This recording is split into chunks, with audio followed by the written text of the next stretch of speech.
The U.S. government issued a travel warning for parts of Mexico, including Baja California, because of an increase in violent crime. Criminal defense attorney Adam Sostrin is here with more on this. All right, who does this affect? All Americans in all parts of Mexico or just certain parts? Well, I mean, it's specific parts of Mexico, and interestingly, you know, it affects certain resort locations where there haven't been too many problems in the past with respect to American tourists.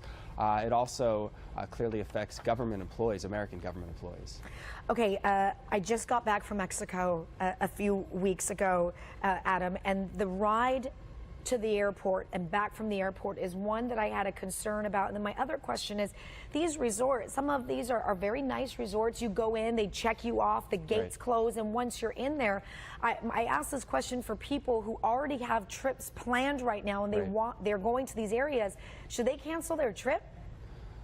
Well, I think you just have to be very, very careful where you go. You know, I just myself got back from Cancun just last week. I actually felt safe when I had gone down there, but with respect to the amount of deaths that have taken place in Cabo the past year, over 200, and in Playa del Carmen, I think they said something about 169, it would be something to consider. Although most of the deaths that are occurring are specifically related to people that are involved in the drug trade. Okay, that would be my question, because when I went to Cabo a few weeks ago, I felt very safe. I saw a lot of police. I saw a lot of police armed. I walked out in the streets during the day. Now, obviously, you take precautions. You're not out at 2, 3 o'clock in the morning in an area that's dark and you don't know the area, but it felt safe to me, Adam. Right, you know, and it's going to feel that way. You're going to be around other American tourists. You're going to be staying at a nice hotel, or maybe it's an all-inclusive hotel and you don't have to go anywhere else, and you feel safe.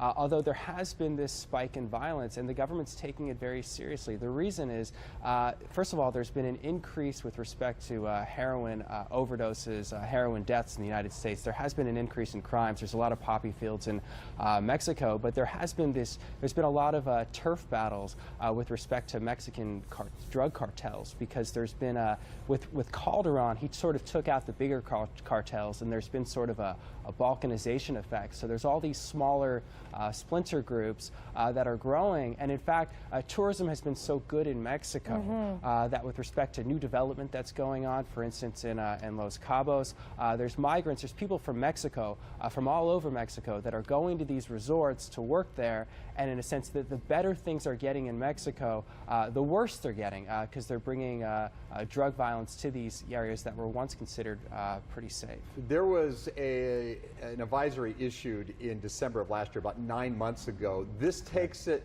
to another level, though. Is that our understanding? It does. Just the mere fact that since you know, since January to this time, there's been, I think, over 232 deaths in Los Cabos.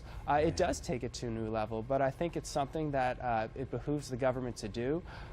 If anything, hopefully it'll get Mexico to do some sort of a crackdown, because right now, you know, the tourism industry in Mexico is so huge. It's so important. I'm sure when you went down to Cabo, you found out, for the people that are working there, it's everything. It's $26 billion a year. It is. And they're building so much. I mean, it was just resort going up after resort going up after resort going up. Who's going to fill those resorts if we're worried about booking a trip down there for our own safety? Well, that's the thing. You know, they took a pretty big hit, I think, 5 years ago when things were really bad. The tourist economy took a big hit.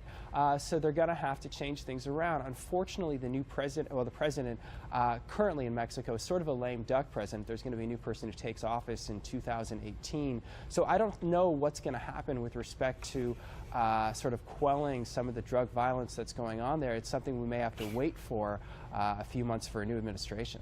Okay, but the takeaway from this, Adam, just so I understand it, a lot of the people maybe caught up in this are somehow, most of them are involved in some type of drug dealings then. That's correct. Okay. That is the takeaway. It involves those people. It typically does not involve, although it has occurred that a bystander has gotten hit by a bullet, for instance, recently just on a beach in Mexico. Oh, wow. So this is something that can absolutely happen, but it is a very, very rare event, but it's something that we should all be considered, and we got to be cautious about. And then, by the way, we'll let you go, but the New York Times reporting that it's not specifically Americans being targeted, it's areas that they're targeting. It just so happens a lot of U.S. tourists go to those places. Exactly. If they sort of get caught up with respect to something that happens with respect to drug violence, you have to be careful. But also, they're having all these checkpoint issues too that could involve an ordinary American just sort of in the wrong place at the wrong time. They say someone who's running the checkpoint, for instance, is a cartel. They're dressed like police officers, but they're not. So it's parts of Mexico are certainly pretty scary. You just got to be cautious no matter where you travel. Adam, Sostrin, thank you for being here. Good Absolutely. information. Thanks for having me. I appreciate it.